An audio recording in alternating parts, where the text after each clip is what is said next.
कभी ऐसा महसूस हुआ है कि हम कनेक्टेड तो पहले से कहीं ज़्यादा हैं, पर शायद उतने ही बेचैन भी? मतलब ये टेक्नोलॉजी हमें ताकत दे रही है या धीरे-धीरे हमें अंदर से खोखला कर रही है? चलिए आज इसी पूरी बात को समझते हैं, डिजिटल बेचैनी और हमारे बिखरते ध्यान की इस कहानी में। चलिए एक सवाल से शुरू करते हैं। हमारा अटेंशन स्पैन मतलब किसी चीज पर ध्यान देने की क्षमता कितने सेकंड की है?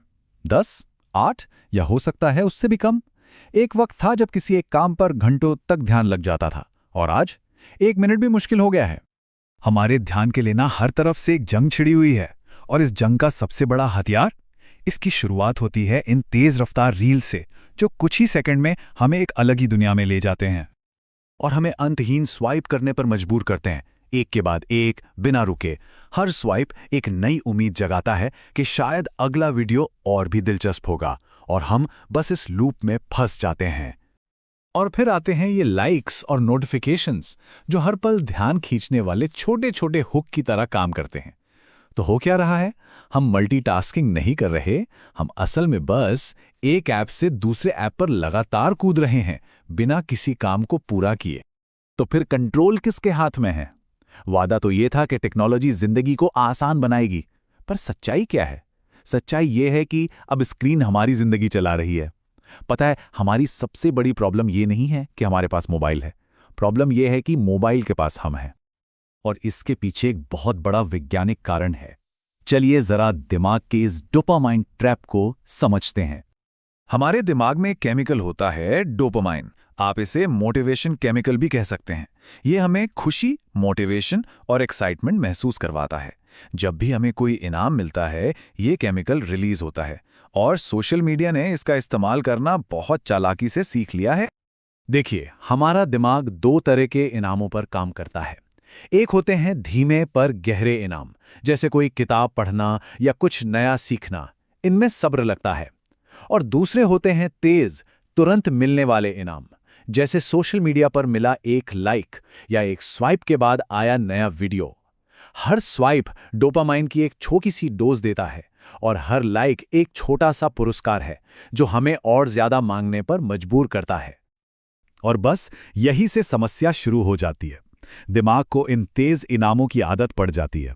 धीरे धीरे हमारी सब्र करने की क्षमता खत्म होने लगती है। दिमाग को ना एक तरह से फास्ट फूड एंटरटेनमेंट की लत लग जाती है, और इसी वजह से लंबी वीडियो, पढ़ाई या किताबें सब कुछ मुश्किल और बोरिंग लगने लगता है। ये सिर्फ ध्यान की कमी का मामला नहीं है, इसका असर हमारी असल जिंदगी पर भी पड़ रहा है। चलिए देखते हैं कैसे। लगातार ध्यान भटकने की एक असली कीमत चुकानी पड़ती है। टीनेजर्स में बेचैनी बढ़ रही है, जिसकी वजह से नींद की क्वालिटी खराब हो रही है। दिमाग हर वक्त सोचता रहता है, जिससे आत्मविश्वास कम होता जा रहा है। नतीजा, असरदार तरीके से कुछ भी सीखना मुश्किल हो गया है, और एक अजीब सी बेचैनी हर वक्त महसूस होती है। इसका मतलब यह है कि हम चीजें सीख नहीं रहे हैं, हम बस उन्हें कंज्यूम कर रहे हैं। हम शांत नहीं रह पा रहे हैं, हम बस भटक रहे हैं। और सबसे खतरनाक बात यह है कि हमें पता भी नहीं चलता कि यह सब कब और कैसे शुरू हो गया। लेकिन क्या यह सब बस एक हादसा है? नहीं, ये एक बहुत सोचा समझा डिजाइन का जाल है। सच तो ये है कि ऐप्स को हमारी खुशी की कोई परवाह नहीं है, उन्हें हमारा ध्यान चाहिए। जितना ज्यादा हम स्क्रॉल करते हैं, उतना ही ज्यादा उनका फायदा होता है। ये पूरा बिजनेस मॉडल ही अटेंशन पर बना है, और इसके लिए मनोवैज्ञानिक जाल बिछाए जाते हैं, जैसे कि इन्फिनाइट स्क्रॉल। इसको ऐसा बनाया गया है कि रुकने का कोई कारण ही न मिले। फिर है ऑटो प्ले, ये इसलिए है ताकि अगला वीडियो देखने से पहले सोचने का समय ही न मिले। और नोटिफिकेशंस, वो तो मनोवैज्ञानिक ट्रिगर हैं जो हमें बार बार ऐप में वापस खींच लाते हैं। हम सोचते हैं कि हम मोबाइल चला रहे हैं, लेकिन असल में मोबाइल हमें चला रहा है।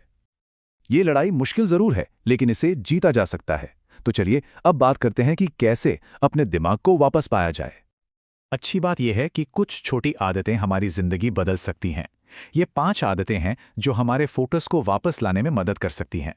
चलिए इनमें से कुछ को और गहराई से समझते हैं। सबसे पहले बात करते हैं सुबह की। सुबह का पहला 1 घंटा बिना फोन के।